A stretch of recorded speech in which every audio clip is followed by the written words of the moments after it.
If you are a real estate agent in Washington looking to use aerial footage to showcase your properties, then this video is for you. You've probably seen drone footage in real estate marketing for a while now, but I'd like to ask you a question. Is your typical drone footage just showing you the property, or is it helping you sell the property?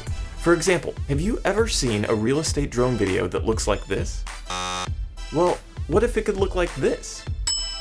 Most drone videos today are full of poor quality, shaky, unplanned shots. In the next few minutes, I want to help you discover the 5 ways that you can make sure you're getting professional quality drone footage for your properties that helps elevate your marketing and impress your clients. Shaky, poor quality drone images seem to dominate the real estate market today. Now, why is that? Well, one reason is that it's easier than ever to get a cheap drone, to just throw it in the air and capture some quick snapshots of a property.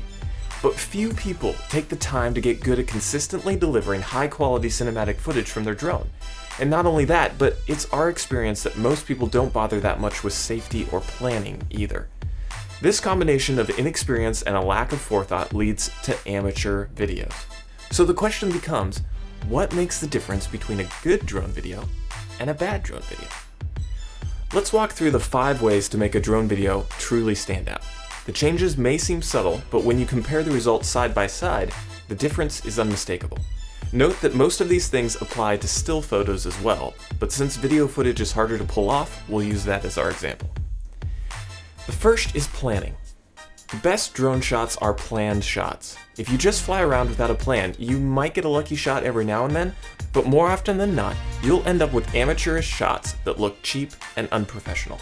We have a checklist of pre-planned shots that we take at every single house, so that we know we have plenty of professional shots that look pleasing to the eye.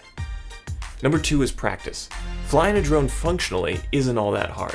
Anyone who's played a video game before, or fiddles with the remote for a few minutes, can usually figure out how to get it moving in the general direction that they want. But flying a drone professionally, controlling not only the drone but the camera, and keeping those shots framed well, in focus, and silky smooth takes a lot of practice. Number 3 is picture quality. This goes back to planning. Most people don't ever touch their camera settings on the drone, they just fly it straight out of the box. But the best footage comes from carefully managing these settings that are specific to each environment. These include color profiles, frame rates, lens choices, ND filters, gimbal settings, custom flight modes, and a whole lot more. Number 4 is professional gear. Consumer drones are becoming cheaper and better all the time, but getting truly cinematic, high-quality images is still something that's best accomplished with professional drones and high-end cameras. And don't let that little 4K sticker fool you. 4K refers to the resolution that video is recorded at, but many other things affect video quality, including compression, sensor size, video codecs, dynamic range, and more. A bad video at 4K resolution is just a bad video that's bigger than your standard HD. Number 5 is editing. A lot of people really mess up their footage at this point. Most amateurs don't do any post-processing, and if they do, they usually make the footage worse rather than better. Using professional editing software and industry-standard editing techniques can literally transform an image.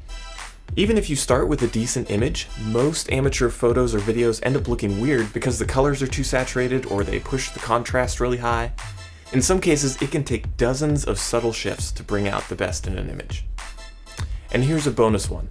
Something that a lot of people don't think about is safety and responsibility. Drone crashes happen all the time, and most of them can be prevented by careful planning and responsible flying by an FAA certified pilot. And yes, in case you were wondering, to legally fly a drone for commercial purposes, you have to be what's known as Part 107 certified by the FAA. This involves knowing how to read sectional charts, aircraft maintenance, proper protocols, safety training, and more. All the things that a professional pilot should have anyway. Hopefully with the examples you've seen today, you're convinced that there's no reason to settle for unsafe drone pilots or low quality footage. Now, you might be thinking to yourself, okay, well, that's all well and good, but I don't want to pay thousands of dollars for high-end drone videos. And the great news is, you don't have to. Advancements in technology means that those who have invested in the right tools and have experience and skill in capturing images can fly responsibly and safely without charging a fortune. To check out our full list of prices and services, head over to t212media.com. You don't have to settle for low-quality footage or images anymore. Reach out to us if you have any questions or if you'd like more information. We look forward to hearing from you.